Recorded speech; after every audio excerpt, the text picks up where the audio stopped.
Almost at the mic check. 1, 2, 3. All right, cool.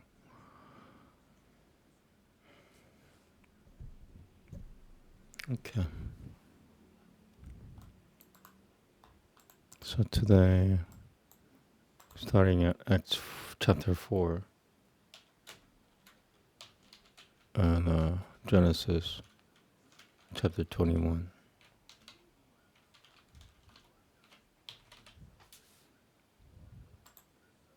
Okay, here we go. Acts chapter 4.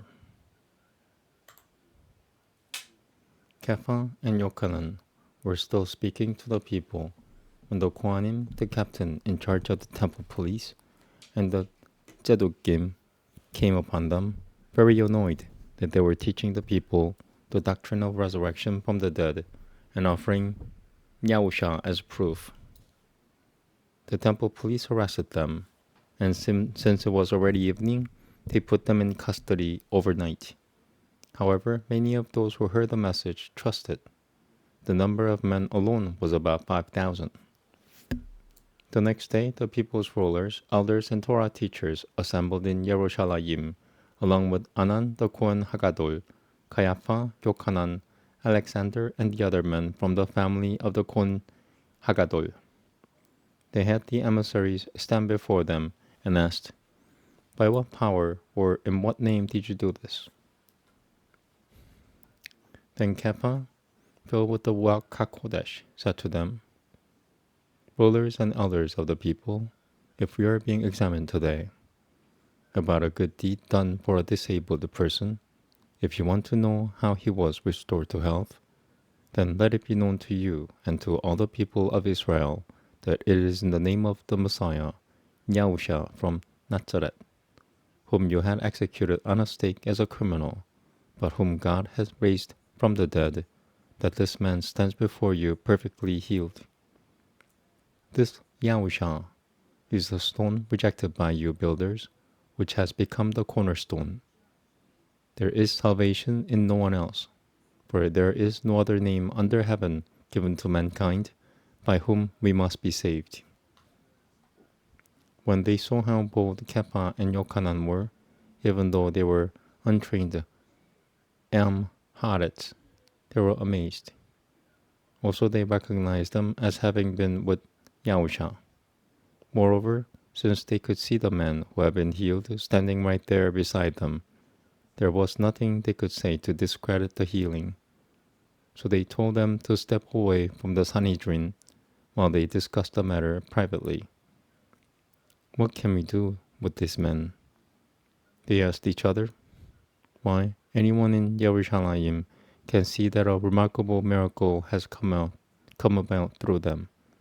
We can't possibly deny that.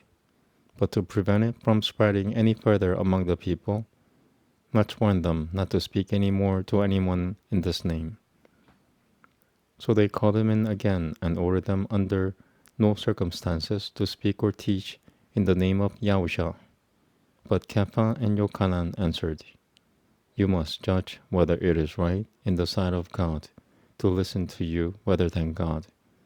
As for us, we can't help talking about what we have actually seen and heard." They threatened them some more, but finally let them go. They couldn't punish them because of the people, for everyone was praising God over what had happened, since the man who had been miraculously healed was more than 40 years old. Upon being released, they went back to their friends and reported what the head Kohanim and elders had said to them. When they heard it, they raised their voices to God with singleness of heart. "Master," they prayed, "you made heaven, earth, the sea, and everything in them, by the Ruach HaKodesh. Through the mouth of our father David, your servant, you said, 'Why did the nations rage, and the peoples devise useless plans? The kings of the earth took their stand, and the rulers assembled together against Yahweh and against his Messiah.' This has come true in this city, since Herod and Pontius Pilate, with Goyim and the peoples of Israel, all assembled against your holy servant Yah-Usha, whom you made Messiah, to do what your power and plan had already determined beforehand should happen. So now, Lord, take note of their threats, and enable your slaves to speak your message with boldness. Stretch out your hand to heal and to do signs and miracles through the name of your holy servant Yah-Usha. While they were still praying, the place where they were gathered was shaken. They were all filled with Ruach HaKodesh, and they spoke God's message with boldness. Although many believers were one in heart and soul, and no one claimed any of his possessions for himself, but everyone shared everything he had. With great power, the emissaries continued testifying to the resurrection of the Lord Yah-Usha, and they were all held in high regard. No one among them was poor, since those who owned the lands or houses sold them and turned over the proceeds to the emissaries to distribute to each according to his need. Thus Joseph, whom the emissaries called Barnabas, which means the exhorter, a Levi and a native of Cyprus, sold a field which belonged to him and brought the money to the emissaries. Chapter 5. But there was a man named Hananiah who, with his wife Shapira, sold some property, and with his wife's knowledge, withheld some of the proceeds for himself, although he did bring the rest to the emissaries. Then Kepha said, Why has the adversary so filled your heart that you lie to the Ruach HaKodesh, and keep back some of the money you received for the land? Before you sold it, the property was yours, and after you sold it, the money was yours to use as you pleased. So what made you decide to do such a thing? You have lied not to human beings, but to God. On hearing these words, Hananiah fell down dead, and everyone who heard about it was terrified. The young men got up, wrapped his body in a shroud, carried him out, and buried him. Some 3 hours later, his wife came in, unaware of what had happened. Kepha challenged her. Tell me, is it true that you sold the land for such and such a price? Yes, she answered. That is what we were paid for it. But Kepha came back at her. Then why did you people plot to test the Spirit of the Lord? Listen, the men who buried your husband are at the door. They will carry you out too. They will carry you out too. Instantly she collapsed at his feet and died. The young man entered, found her there dead, carried her out and buried her beside her husband. As a result of this, great fear came over the whole Messianic community, and indeed over everyone who heard about it. Meanwhile, through the emissaries, many signs and miracles continued to be done among the people. United in mind and purpose, the believers met in Shlomo's colonnade, and no one else dared to join them. Nevertheless, the people continued to regard them highly, and throngs of believers were added to the Lord, both men and women. They went so far as to bring the sick into the streets and lay them on mattresses and stretchers, so that at least Kepha's shadow might fall on them as he passed by. Crowds also gathered from the towns around Yerushalayim, bringing the sick and those afflicted with unclean spirits, and every one of them was healed. But the Kohen Hagadol and his associates, who were members of the party of the Tzedukim, were filled with jealousy. They arrested the emissaries and put them in the public jail. But during the night, an angel of Yahweh opened the doors of the prison, led them out, and said, Go stand in the temple court and keep telling the people all about this new life. After hearing that, they entered the temple area about dawn and began to teach. Now the Kohen Hagadol and his associates came and called a meeting of the Sanhedrin, that is, of Israel's whole assembly of elders, and sent to the jail to have them brought. But the officers who went did not find them in the prison. So they returned and reported, "We found the jail securely locked and the guards standing at the doors, but when we opened it, we found no one inside." When the captain of the temple police and the head Kohanim heard these things, they were puzzled and wondered what would happen next. Then someone came and reported to them, "Listen, the men you ordered put in prison are standing in the temple court teaching the people." The captain and his officers went and brought them, but not with force, because they were afraid of being stoned by the people. They conducted them to the Sanhedrin, where the Kohen Hagadol demanded of them, "We gave you strict orders not to teach in this name. Look here, you have filled Yerushalayim with your teaching.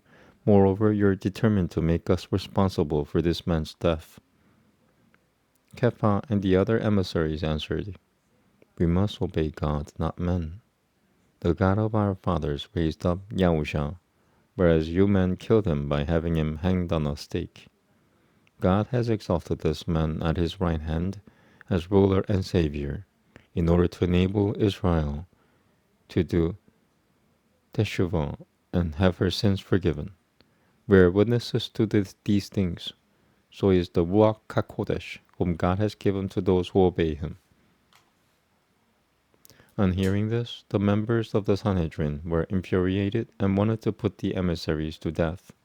But one of the members of the Sanhedrin rose to his feet, a parish named Gamaliel, a teacher of the Torah highly respected by all the people. He ordered the men put outside for a little while, and then addressed the court. "Men of Israel, take care what you do to these people. Some time ago, there was a rebellion under Toda, who claimed to be somebody special, and a number of men, maybe 400, rallied behind him. But upon his being put to death, his whole following was broken up and came to nothing. After this, Yehuda Hagili led another uprising, back at the time of the enrollment for the Roman texts, and he got some people to defect to him, but he was killed, and all his followers were scattered. So in the present case, my advice to you is not to interfere with these people, but to leave them alone. For if this idea or this movement has a human origin, it will collapse.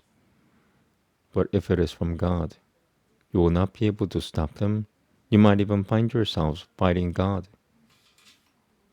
They heeded his advice. After summoning the emissaries and flogging them, they commanded them not to teach in the name of Yah-Usha and let them go. The emissaries left the Sanhedrin, overjoyed at having been considered worthy of suffering disgrace on account of him.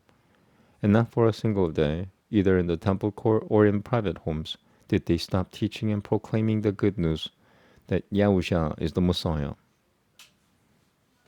I'm going to do one more chapter. Yeah, it's short. Acts chapter 6.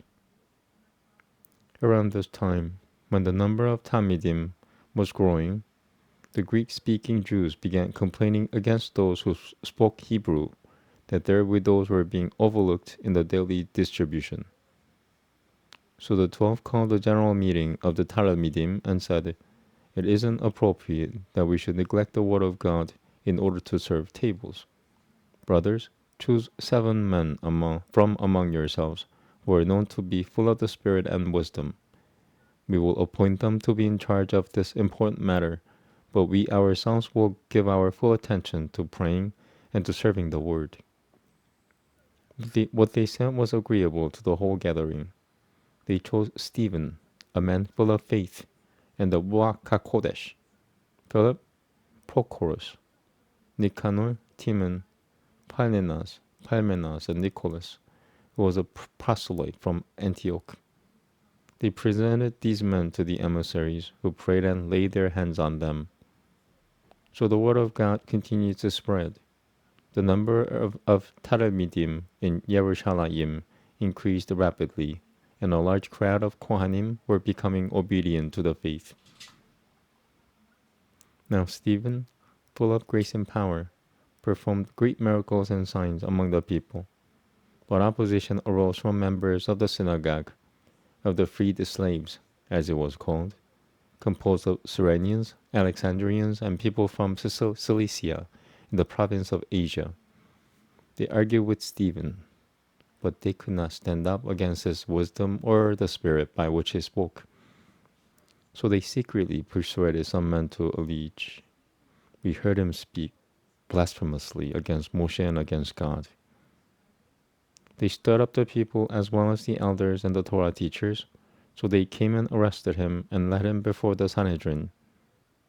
There they set up false witnesses who said, "This man never stops speaking against this holy place and against the Torah. For we have heard him say that Yah-Usha from Nazareth will destroy this place and will change the customs Moshe handed down to us." Everyone sitting in the Sanhedrin stared at Stephen and saw that his face looked like the face of an angel. Okay, now I'm gonna start reading New Testament. Let me just fix the...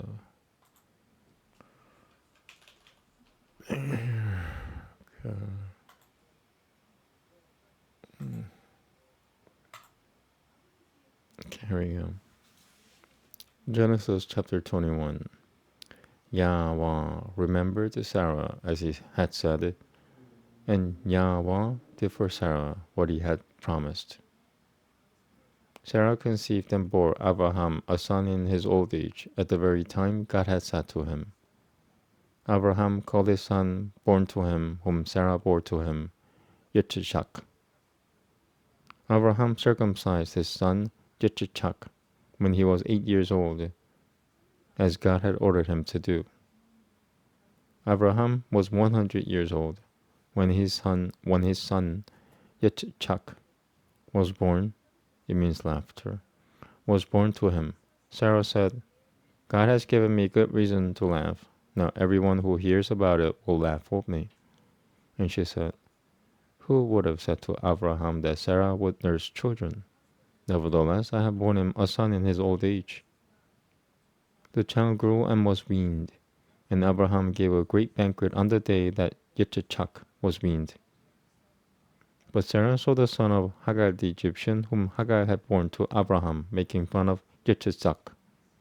So Sarah said to Abraham, "Throw this slave girl out and her son, and I will not have this slave girl's son as your heir along with my son Yitzchak."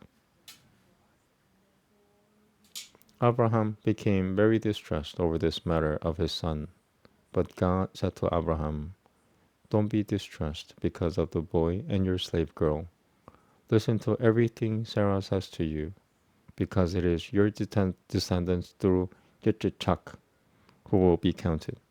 But I will also make a nation from the son of the slave girl, since he is descended from you." Abraham got up early in the morning, took bread and a skin of water, and gave it to Hagar, putting it on her shoulder and the child. Then she sent her away. After leaving, she wandered in the desert around Beersheba. When the water in the skin was gone, she left the child under a bush and went and sat down, looking the other way, about a bowshot's distance from him, because she said, "I can't bear to watch my child die." So she sat there, looking the other way, crying out and weeping. God heard the boy's voice, and the angel of God called to Hagar from heaven and said to her, "What's wrong with you, Hagar? Don't be afraid, because God has heard the voice of the boy in his present situation. Get up, lift the boy up, and hold him tightly in your hand, because I am going to make him a great nation." Then God opened her eyes, and she saw a well of water. So she went, filled the skin with water, and gave the boy water to drink. God was with the boy, and he grew. He lived in the desert and became an archer. He lived in the Paran desert, and his mother chose a wife for him from the land of Egypt. At that time, Abimelech and Pichol, the commander of his army, spoke to Abraham. They said, God is with you in everything you do. Therefore swear to me here by God that you will never deal falsely with me, or with my son or grandson, but according to the kindness with which I have treated you, you will treat me, and the land in which you have lived as a foreigner. Abraham said, I swear it.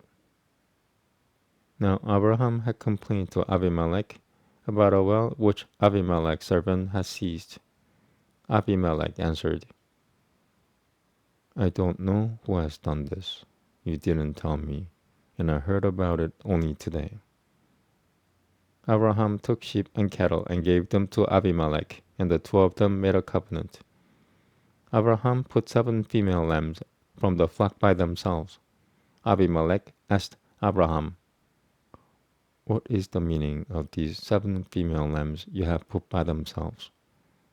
He answered, you are to accept these 7 female lambs from me as witness that I dug this well. This is why that place was called Beersheba, because they both swore an oath there. When they made a covenant at Beersheba, Abimelech departed with Phicol the commander of his army and returned to the land of Pelishtim. Abraham planted a tamarisk tree in Beersheba, and there he called on the name of Yahweh, the everlasting God. Abraham lived for a long time as a foreigner in the land of Pelishtim. Chapter 22. After these things, God tested Abraham. He said to him, Abraham. And he answered, here I am. He said, take your son, your only son, whom you love, Yitzchak, and go to the land of Moriah. There you are to offer him as a burnt offering on a mountain that I will point out to you. Abraham got up early in the morning, saddled his donkey, and took 2 of his young men with him, together with Yitzchak his son. He cut the wood for the burnt offering, departed and went toward the place God had told him about. On the 3rd day, Abraham raised his eyes and saw the place in the distance. Abraham said to his young men, stay here with the donkey. I and the boy will go there, worship, and return to you. Abraham took the wood for the burnt offering and laid it on Yitzchak his son. Then he took in his hand the fire and the knife, and they both went on together. Yitzchak spoke to Abraham his father. My father, he answered, here I am, my son. He said, I see the fire and the wood, but where is the lamb for a burnt offering? Abraham replied, God will provide himself the lamb for a burnt offering, my son. And they both went on together. They came to the place God had told him about, and Abraham built the altar there, set the wood in order, bound Yitzchak his son, and laid him on the altar on the wood. Then Abraham put out his hand and took the knife to kill his son. But the angel of Yahweh called to him out of heaven, Abraham, Abraham. He answered, here I am. He said, don't lay your hand on the boy. Don't do anything to him. For now I know that you are a man who fears God, because you have not withheld your son, your only son, from me. Abraham raised his eyes and looked, and there behind him was a ram caught in the bushes by its horns. Abraham went and took the ram and offered it as a burnt offering in place of his son. Abraham called the place Yahweh Yireh, Yahweh will see, he provides. As it is said to this day, on the mountain, Yahweh is seen. The angel of Yahweh called to Abraham a second time out of heaven. He said, I have sworn by myself, says Yahweh, that because you have done this, because you haven't withheld your son, your only son, I will most certainly bless you, and I will most certainly increase your descendants to as many as there are stars in the sky or grains of sand on the seashore. Your descendants will possess the cities of their enemies, and by your descendants all the nations of the earth will be blessed, because you obeyed my order. So Abraham returned to his young men. They got up and went together to Beersheba, and Abraham settled in Beersheba. Afterwards Abraham was told, Milcah too has borne children to your brother Nachor, Ut his firstborn, Buz his brother, Kemuel the father of Aram, Kesed, Hazo, Pildash, Idilnaph, and Bethuel. Bethuel fathered Rebekah. These 8 Milcah bore to Nachor, Abraham's brother. His concubine, whose name was Rumah, bore children also, Tebach, Gakam, Takash, and Makkah.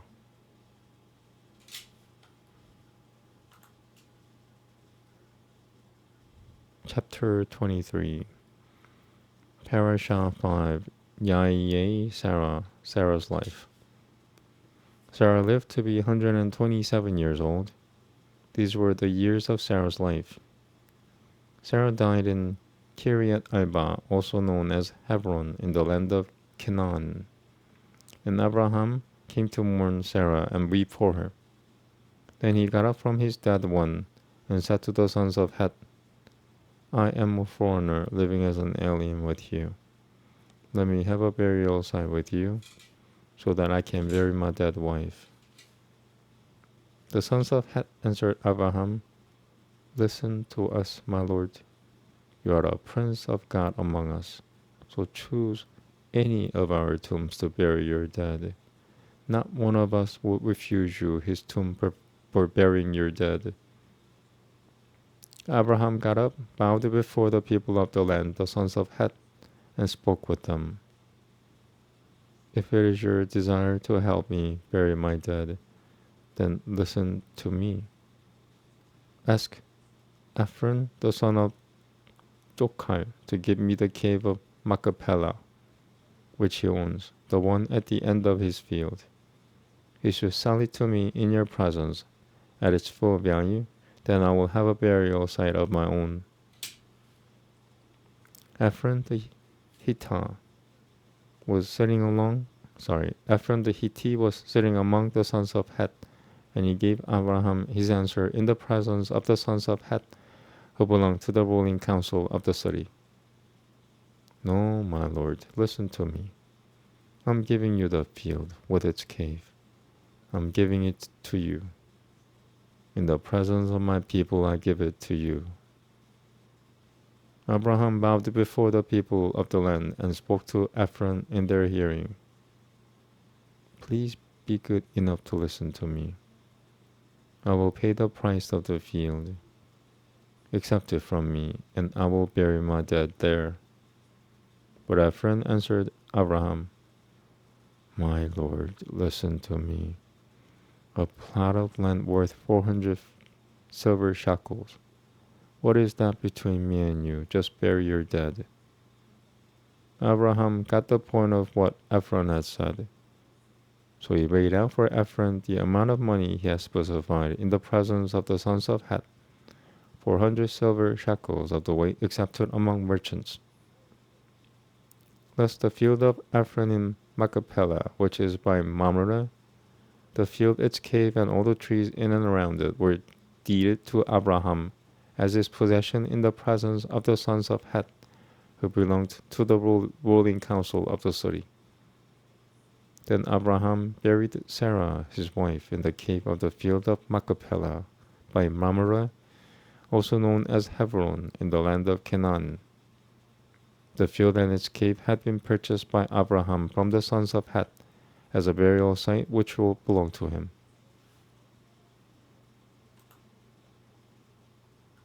Chapter 24. By now Abraham was old, advanced in years, and Yahweh had blessed Abraham in everything. Abraham said to the servant who had served him the longest, who was in charge of all he owned, "Put your hand under my thigh, because I want you to swear by Yahweh, God of heaven and God of the earth, that you will not choose a wife for my son from among the women of the Canaanite, among whom I am living, but that you will go to my homeland, to my kinsmen, to choose a wife for my son Yitzchak." The servant replied, "Suppose the woman isn't willing to follow me to this land. Must I then bring your son back to the land from which you came?"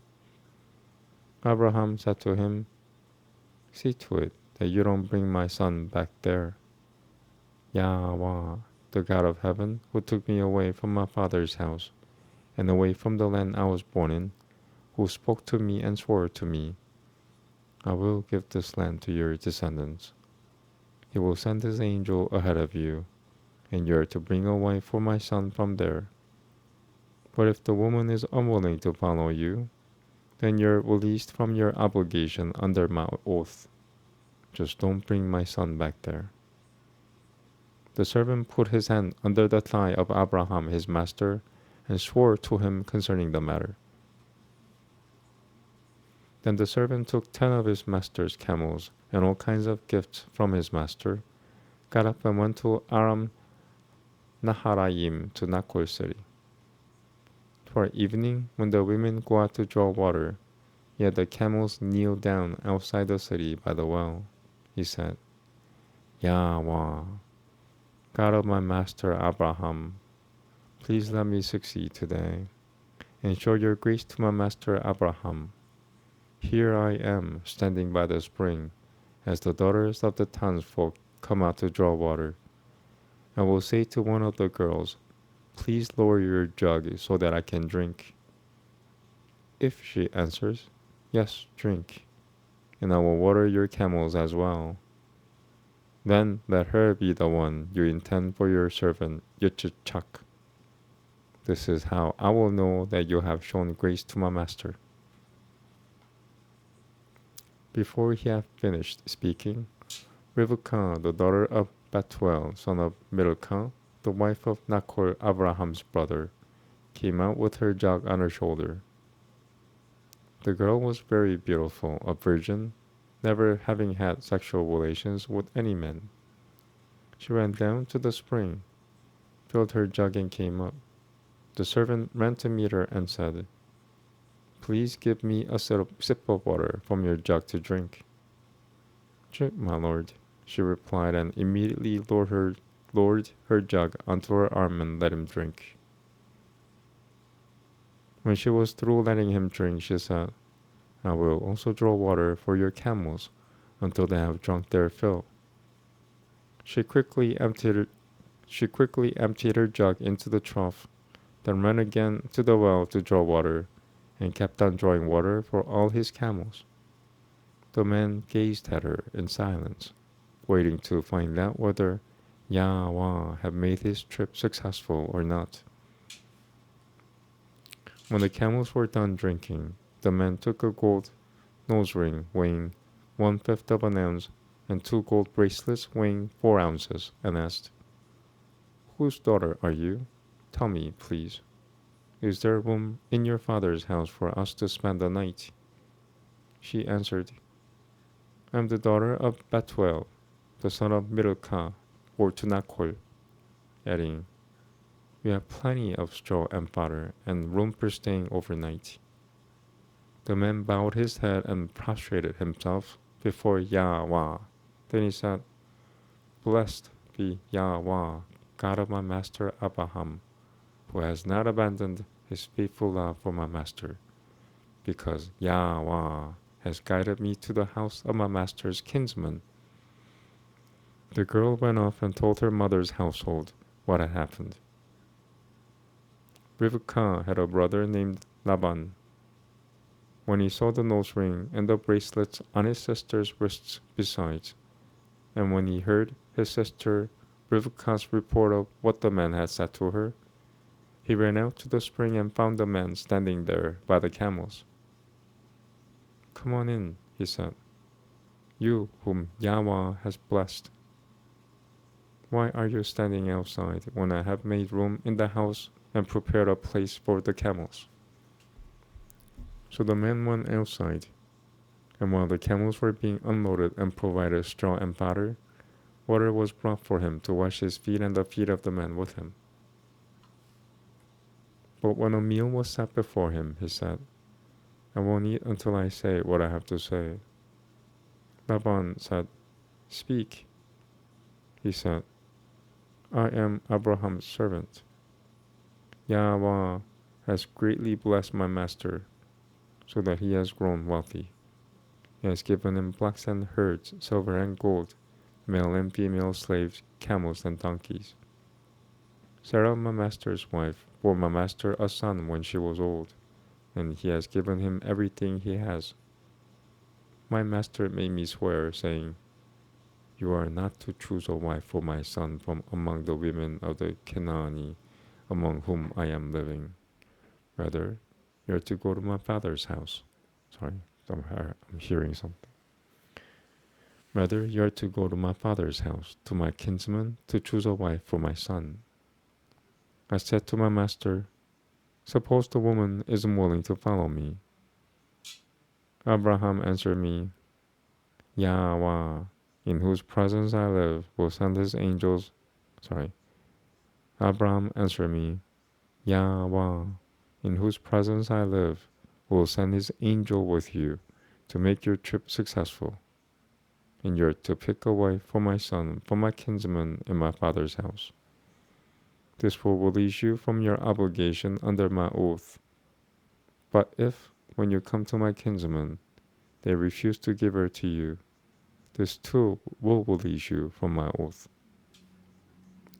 So today I came to the spring and said, "Yahweh, God of my master Abraham, if you are causing my trip to succeed in its purpose, then here I am standing by the spring.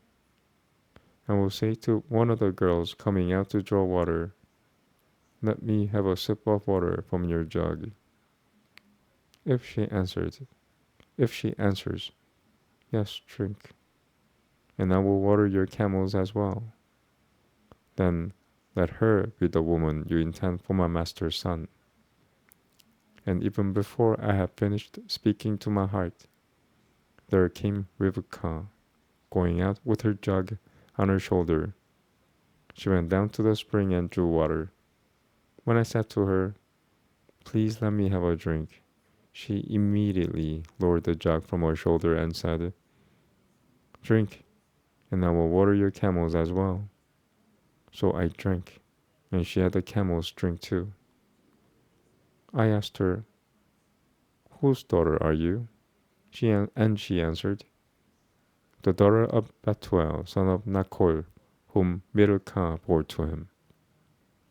Then I put the ring on her nose and the bracelets on her wrists, bowed my head, prostrated myself before Yahweh, and blessed Yahweh, God of my master Abraham, for having led me in the right way to obtain my master's brother's daughter for his son. So now, if you people intend to show grace and truth to my master, tell me. But if not, tell me, so that I can turn elsewhere." Laban and Bethuel replied, "Since this comes from Yahweh, we can't say anything to you, either bad or good. Rivka is here in front of you. Take her and go. Let her be your master's son's wife, as Yahweh has said." When Abraham's servant heard what they said, he prostrated himself on the ground to Yahweh. Then the servant brought out silver and gold jewelry, together with clothing, and gave them to Rivkah. He also gave valuable gifts to her brother and mother. He and his men then ate and drank and stayed the night. In the morning they got up, and he said, "Send me up to my master."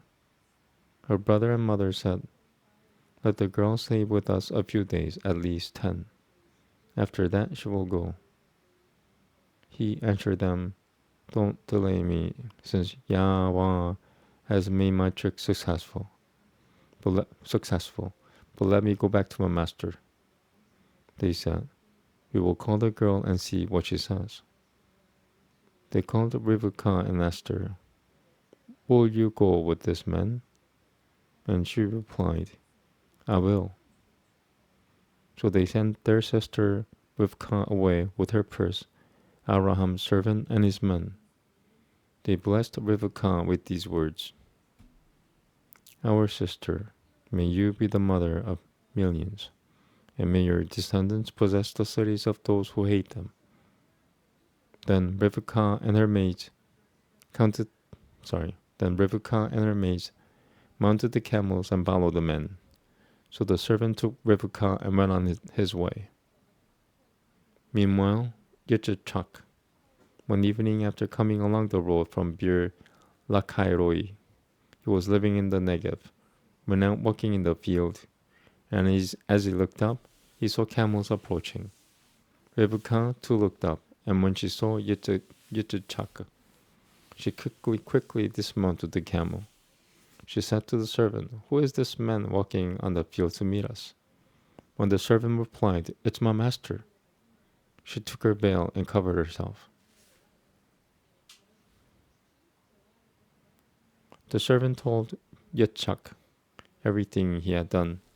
Then Yitzchak brought her into his mother Sarah's tent and took Rivkah, and she became his wife, and he loved her. Thus was Yitzchak comforted for the loss of his mother. Yes, wow. It's really heavy. Okay, that's it, folks. Thank you very much. That chapter was like 60 verses long. Entire. So that's chapter 24. Let me just fix that before I finish. Okay, I'm wondering if I should do ASMR or just go to sleep. Something in me just wants to go to sleep, so maybe that's what I'll do. Thank you. So either see you tomorrow or I'll do ASMR within the next half an hour. Thank you. Namaste.